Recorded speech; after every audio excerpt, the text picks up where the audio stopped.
At 79, Barry Gibb is finally breaking his silence about one of the most enigmatic and influential figures in music history, Roy Orbison. For decades, fans have speculated about the relationship between the legendary Bee Gee and the man behind iconic hits like "Oh, Pretty Woman" and "Crying." Stories circulated. Rumors persisted, and the truth remained elusive, until now. Barry's revelations offer more than just nostalgia. They provide a rare glimpse into a friendship, a rivalry, and a mutual respect that shaped both men's musical legacies. Roy Orbison was a master of emotion, with a voice that could capture the deepest sorrow and joy in a single note. Barry Gibb, by contrast, emerged as part of a group whose harmonies and songwriting would redefine pop music across generations. On the surface, their paths might seem to have been parallel, rarely intersecting, yet Barry reveals just how intertwined their journeys truly were. Their encounters, fleeting collaborations, and quiet mutual admiration helped shape not only Barry's career but also the way music evolved during the 1960s and 1970s. What makes Barry's account so compelling is his candid honesty. He reflects on missed opportunities, moments of envy, and the delicate balance of competition and camaraderie that defined their interactions. Fans have long wondered why these two towering figures of music rarely collaborated and why certain legendary projects never came to fruition. Now Barry finally tells the story in his own words, a story of admiration, respect, and lessons learned from one of the greatest voices of all time. In this script, we'll explore the first encounter, the almost collaborations, their personal bond, and the legacy that Barry believes the world has never fully understood about Roy Orbison. Barry Gibb often describes the first time he truly encountered Roy Orbison as a moment that would stay with him for the rest of his life. It was the early 1960s, a period when the Bee Gees were still young, eager, and exploring their place in the music world. They had begun experimenting with harmonies, melodies, and original songwriting, but they were far from the international icons they would eventually become. Roy Orbison, meanwhile, was already a rising legend, with a voice that seemed to hold centuries of emotion. His performances carried a haunting quality, simultaneously fragile and commanding. Barry recalls being backstage at a London concert where Roy was performing. The Bee Gees were relatively unknown at the time, opening for a major act, yet the moment Roy's voice filled the hall, Barry says he felt something shift inside him. The depth of Orbison's vocal delivery, the emotion etched into every note, left him awestruck. It wasn't just technical skill. It was soul, vulnerability, and honesty all rolled into one performance. Barry realized that if he wanted to reach audiences in a meaningful way, he would need to achieve that same level of emotional resonance. The first conversation between the two men was brief, but impactful. Barry recalls approaching Roy with a mixture of nerves and awe. Despite his fame, Roy was surprisingly approachable, speaking softly but confidently about music, the industry, and the importance of staying true to one's art. There was an unmistakable mutual respect. Barry sensed that Roy recognized the potential in these young musicians, while Barry felt inspired by the example set by someone who had already achieved greatness. Barry admits there was also a quiet sense of competition, though not malicious. Both men understood that music was a world of highs and lows, and only those willing to push themselves to the limit could leave a lasting mark. That night, Barry returned to his hotel room, replaying the encounter in his mind, thinking about the lessons he could draw from Roy's presence, his work ethic, and his ability to convey raw emotion. Over the years, this first encounter became a reference point for Barry, a moment that grounded his understanding of artistry. Every decision, every harmony, and every songwriting session was influenced by that glimpse of someone who had mastered the balance of technical skill and heartfelt delivery. Barry reflects that it wasn't just admiration that grew from that first meeting. It was inspiration, a standard to aspire to, and a lifelong reminder of what it truly means to connect with an audience on a profound emotional level. Even decades later, Barry says he can still recall Roy's posture on stage, the way he phrased a line, the quiet confidence that came from knowing he was delivering music that resonated universally. That first encounter planted a seed that would influence not only Barry's career, but the musical direction of the Bee Gees, shaping their sound in ways listeners may never consciously realize. It was a moment of awakening, the start of a subtle but enduring bond between two of the most important voices in music history. Throughout the 1970s, Barry Gibb often imagined the possibilities of a collaboration with Roy Orbison, a project that could have changed the face of pop music forever. Fans have long speculated about why such a collaboration never occurred, and Barry finally addresses the truth. Timing, logistics, and artistic caution played a huge role. Both men were deeply committed to their craft, and coordinating schedules for two global icons in the midst of international fame was nearly impossible. Barry recounts one pivotal moment in Los Angeles, when the idea of recording together was seriously discussed. The two men sat down in a studio, exploring potential songs, harmonies, and arrangements. Roy, meticulous as ever, emphasized the emotional honesty of the performance, while Barry was focused on pushing the boundaries of vocal layering and musical complexity. The chemistry was undeniable, and the concept seemed perfect on paper, yet reality intervened. Production schedules, label priorities, and personal commitments made the collaboration increasingly unlikely. Barry admits there was also a personal hesitation. He did not want to overshadow Roy, nor did he want the project to feel contrived. He recalls moments of doubt, wondering if a joint album would honor both of their voices, or if it would be a mismatch of styles. Despite these uncertainties, both men continued to respect and admire each other's artistry, and they occasionally revisited the idea at awards shows and industry events. Each discussion reinforced their mutual respect, but also highlighted the difficulty of turning admiration into action. Looking back, Barry reflects on the lessons learned from this near collaboration. He speaks about humility, patience, and the unpredictability of the music industry. The experience taught him the importance of timing, preparation, and understanding the nuances of working with another artist who shares an equally high standard of excellence. More than anything, Barry emphasizes that the failed project was not a disappointment. It was a testament to the respect they had for each other, and their unwillingness to compromise on quality. Despite never recording together, the impact of Roy Orbison on Barry's work is unmistakable. He notes subtle influences in harmony choices, song structures, and even stage presence, crediting Roy with shaping his understanding of emotional storytelling in music. The what could have been may remain an alluring mystery for fans, but for Barry, the lessons drawn from these discussions and meetings were invaluable, leaving a lasting imprint on the music he would continue to create for decades. Barry Gibb emphasizes that his connection with Roy Orbison went far beyond professional admiration.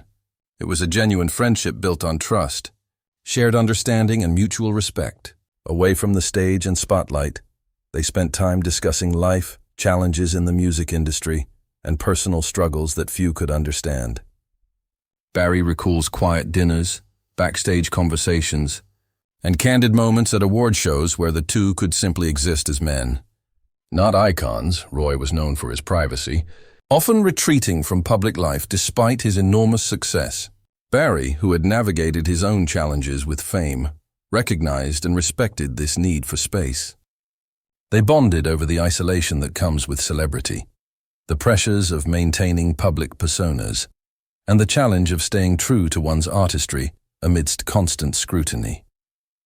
Barry says these conversations gave him insight not only into Roy's character but also into the broader challenges faced by artists who must balance personal lives with public expectations. One particularly poignant memory stands out. During a difficult period in Barry's personal life, Roy offered advice, not as a celebrity mentor, but as a friend who genuinely cared. His words, quiet and thoughtful, stayed with Barry for years, shaping his approach to both personal and professional relationships. These moments, Barry notes, were far more impactful than any accolades or awards. They demonstrated a depth of understanding and empathy that is often overlooked when discussing legendary musicians. Barry also reflects on the subtle lessons he learned from Roy's resilience. Despite personal tragedy, professional setbacks, and the relentless demands of fame, Roy maintained his integrity, honesty, and dedication to his music. Barry sees this as a defining characteristic of his friend, a model for navigating the highs and lows of life while maintaining dignity and purpose. Their friendship, though private, was a source of strength and inspiration, and Barry considers it one of the most formative relationships of his life. Through these experiences, Barry came to understand that legacy is not just about hits, awards, or chart records. It's about character, influence, and the bonds formed behind the scenes. Roy Orbison's true legacy, he argues, lies in the inspiration he provided to other artists and the quiet, profound connections he forged with those who truly knew him. For Barry, speaking openly about this friendship at 79 is both a tribute and a revelation, offering fans a glimpse into the humanity behind one of music's most revered voices. Now, at 79, Barry Gibb reflects on the enduring impact of Roy Orbison, both on music and on his own life. He stresses that beyond fame, awards, and chart-topping hits, the true measure of a legend lies in the influence they leave behind. Roy's voice, Barry explains, was not just technically extraordinary. It carried emotion, honesty, and a timeless quality that continues to inspire generations. Barry draws parallels between their careers. The exhilaration of international recognition, the heartbreak of personal loss, and the constant evolution required to remain relevant in a rapidly changing industry. He emphasizes that music is not just performance. It is a channel for emotional connection, a way to communicate feelings that words alone cannot convey. Roy mastered this in a way few artists ever have, and Barry credits these lessons with shaping his approach to both songwriting and performance throughout his life. Reflecting on their almost collaboration, Barry sees it as a story of ambition, respect, and shared artistry. The missed opportunity is not a regret, but a reminder of the high standards both men set for themselves. Barry notes that the relationship, while sporadic and sometimes fleeting, left an indelible mark on him, shaping his understanding of harmony, emotional authenticity, and the responsibility of an artist to their audience. In closing, Barry emphasizes that sharing this story is about more than nostalgia. It is about honoring a friend, a mentor, and an extraordinary talent whose impact reaches far beyond his music. Roy Orbison's legacy is woven into the fabric of pop culture, not merely through songs, but through the influence he had on peers, protégés, and fans alike. Barry hopes that by finally revealing the depth of their connection, the world can better appreciate both the man and the musician behind the legendary voice. Barry Gibb's reflections at 79 remind us that music is as much about relationships, lessons, and emotional truth as it is about success. Roy Orbison's story, intertwined with Barry's own journey, offers a testament to the enduring power of artistry, respect, and the bonds formed in the shadows of fame. Their story is not just history, it is a lesson in humanity, creativity, and the profound ways that music shapes and connects lives across generations. As Barry Gibb reaches 79, he reflects not only on his friendship with Roy Orbison, but on the broader lessons that relationship imparted, lessons about music, life, and the fleeting nature of fame. While Roy's voice remains immortal through his recordings, it is the intangible qualities, the discipline, humility, and emotional authenticity that Barry emphasizes as the true markers of his legacy. Barry believes that understanding Roy requires more than listening to his songs. It requires appreciating the care, thought, and soul behind every note. Barry recalls how Roy approached music with almost spiritual seriousness.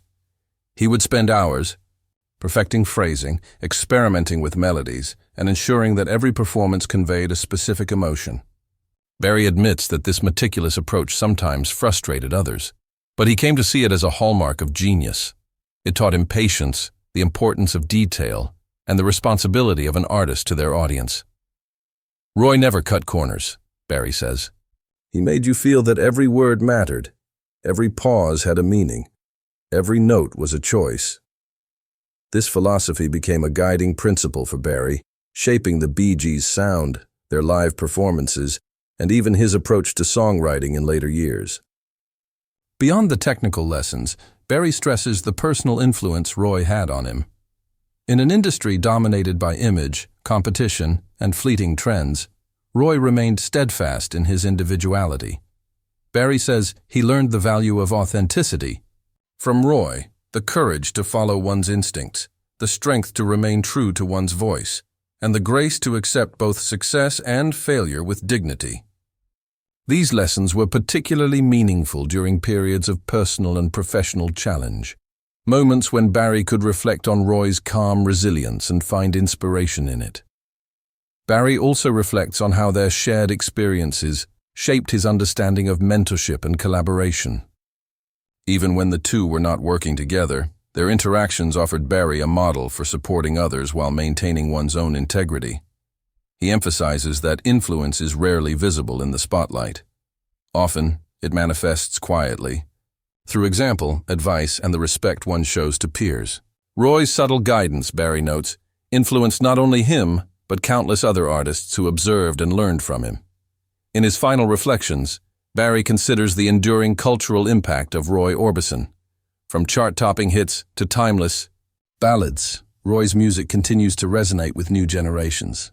But Barry argues that the true measure of his friend's significance lies in the depth of connection he created, not only with audiences but with those who had the privilege of knowing him personally. Barry believes that by sharing these stories, he honors Roy's memory, ensuring that the lessons of dedication, artistry, and emotional honesty continue to inspire both artists and listeners alike. Barry concludes that the truth about Roy Orbison is far richer than the legend or the myths surrounding his career. It is a story of talent, heart, and integrity. For Barry, the privilege of witnessing that brilliance firsthand and learning from it remains one of the defining experiences of his life. As he looks back at decades of music, friendships, and the highs and lows of fame, he knows that the lessons he learned from Roy Orbison will continue to guide him, reminding him that true artistry is measured not just by hits, but by the depth of one's impact on the world and the people around them.